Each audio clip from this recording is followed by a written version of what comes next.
उच्छिष्ट आपने अपमानित किया, डस्टबिन में फेंक दिया, तो तुम्हारी उपासना गई ही पाए। जल प्रसाद पिए, वस्त्र प्रसाद धारण करें, भोग प्रसाद पाए और पूरा जीवन प्रसाद में कर ले।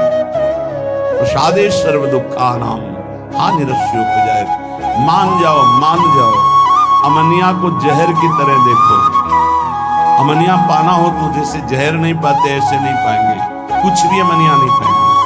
बिना अपने पिया प्रीतम को अर्पित किए कुछ नहीं पाएंगे। नियम ले लो, नियम नेम से ही प्रेम का प्रादुर्भाव होता है। हमारी प्रिया जो जहां विराजमान नहीं है वहां हम ऐसे श्याम सुंदर को नहीं पहचानते जिनके पार्श्व में प्रिया जो नहीं है। मनोमृणाल भूषण भूषित बुध श्याम अंश। हम वृंदावन वासी नित्य विहार उपासी श्री जी से लालजू को पहचानते हैं। श्री जी नहीं तो हम लालजू को नहीं पहचानते। और ऐसा कभी नहीं हो सकता कि श्री जी अकेली है। हमारी श्री जी वही होंगी जहां लालजू है। लालजू वही होंगे जहां हमारी श्री जी। एक पल के लिए जुगल जोरी कभी बिछुड़ती नहीं। यहां एक पल के लिए भी रही न सकत पल पलकन अंतर। जैसे जलते बीन, जैसे प्रिया प्रीतम के बिना, प्रीतम प्रिया के बिना, ऐसे सखी प्रिया प्रीतम के बिना। मात्र प्रसाद दर्शन से पाप नष्ट होते हैं। जैसे लालजू का प्रसाद जहां केवल प्रभु विराजमान है, अपने लोगों को दिया जाए तो अपने माथा रखकर प्रणाम करेंगे, परिक्रमा करेंगे उसको, लेकिन हम चखेंगे नहीं। चखेंगे तभी जब प्रियाजू विराजमान होंगे। प्रियाजू अगर नहीं है तो हम नहीं चखेंगे। ये हम प्रियाजू की दासी हैं। अपनी स्वामिनी के बिना हम उच्छिष्ट नहीं पा सकते किसी। जैसे पतिव्रता अपने पति का ही उच्छिष्ट पाएगी, बस ऐसे ही ये पातिव्रत धर्म हरिवंश पतिव्रत है जिनके, अगर समझ पाओ तो समझ पाओ।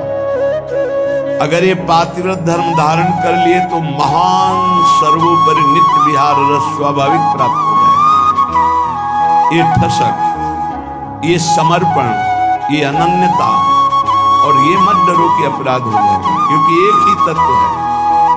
और जो तत्व हमें गुरु ने बताया उसका नाम राधा है।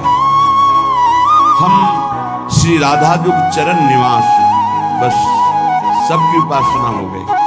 डरने की कहीं कोई विषय नहीं कि कहीं अपराध न बन जाए। पहले बताया मस्तक रखकर प्रणाम करो और भाव बढ़े प्रसाद की परिक्रमा कर लो, पर हमारे कंठ के नीचे जाएगा प्रसाद तो जब तक लाडली जू ने नहीं पाया तब तक नहीं जाएगा। अगर प्रियाजू पार्श्व में नहीं विराजमान तो वो प्रसाद हम लेंगे, हृदय से धारण कराएंगे, हम चखेंगे वही जब प्रियाजू।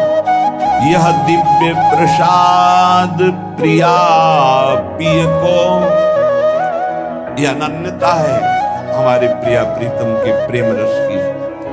दर्शत ही मनमोद बढ़ावत, परशत पाप हरत ही को। कभी राधा वल्लभ जी, बाकी बिहारी जी, राधा रमन जी अपने प्रिया प्रीतम का घर में जो भोग लगा, एक दाना भी प्रसाद का अपमानित नहीं होना चाहिए। प्रसाद को जो भोग लगा हुआ है, हम जैसे कभी किसी को प्रसाद अलग कर देते हैं, दृष्टि का दिखाया हुआ भले नहीं, प्रसाद उसी को देंगे जो एक एक कण प्रसाद का आदर सहित पाए। थाली में थोड़ा जल डाल के धो के उसे पी ले। प्रसाद का एक कण भी ऐसा नहीं कि थोड़ा पाया और डस्टबिन में फेंक दिया, महत अपराध। इसलिए ये एकांतिक बात आपको कह रहा हूं कि अपने जनों को आदेश है कि प्रसाद उन्हीं लोगों को दिया जाए जो प्रसाद की महिमा जानते हैं। जो केवल भोजन पाते हैं उनको दृष्टि भोग वाला प्रदान। सामने से निकाल दिया, महारानी जो का है इसलिए उच्छिष्ट जो हम पर्दा लगा के भोग लगाते वो उतने में ही मिलाया जाएगा जो प्रसाद का महत्व जानते। और समस्त उपासकों से प्रार्थना है उतना ही प्रसाद जिसको आप चाट कर पा जाएं। एक भी दाना पत्तल में या आपके पात्र में बचना नहीं चाहिए। अगर